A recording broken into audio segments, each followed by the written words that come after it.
Bisa nggak perusahaan raksasa induknya yang dari Vietnam pindah ke Jawa Barat?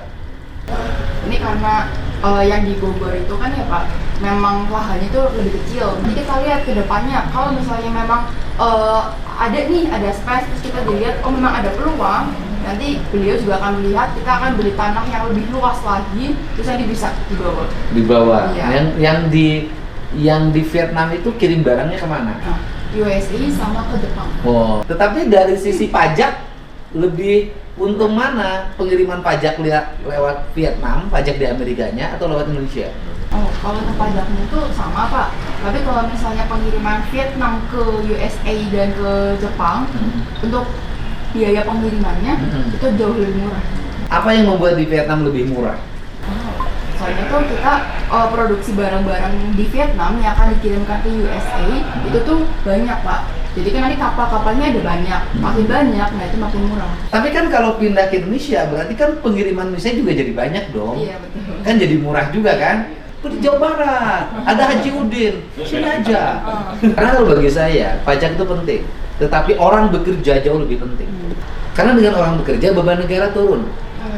Dia tidak usah subsidi kesehatan, karena sudah pajak pelayanan kesehatannya sudah dibayar oleh perusahaan. Kita tidak usah ngasih BLT, karena sudah punya penghasilan. Setelah itu dia ada multiplier efek ekonomi, ada ekonomi yang tumbuh. Negara cari pendapatan dari yang lain aja. Jadi saya lebih mengutamakan kemakmuran rakyat dibanding dengan pendapatan negara. Karena dengan nanti masyarakatnya bekerja, punya penghasilan tinggi, akhirnya juga bayar pajak. Nanti kalau perusahaan tidak tumbuh, negara nyari pendapatannya dari sumber daya alam, lebih eksploitatif, berisiko terhadap masa depan. Tapi dengan industri yang tumbuh, maka kita tidak mempertaruhkan sumber daya alam. Dan sumber daya alam menjadi tempat rekreasi, tempat healing, traveling bagi kawasan industri yang bekerja.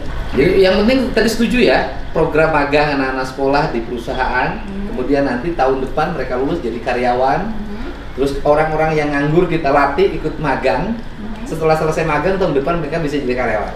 Nah, ini perusahaan produksi kelengkapan pendidikan perkantoran yang sebentar lagi akan menjadi perusahaan terbesar di Indonesia. Kalau di China-nya emang udah lama. Oh iya, kalau untuk di yang dunia? Di dunia baru ketiga. Jadi perusahaan terbesar pertama di Cina hari ini berinvestasi di Jawa Barat, Iya. di Kabupaten Karawang. Hatur nuhun, hatur nuhun.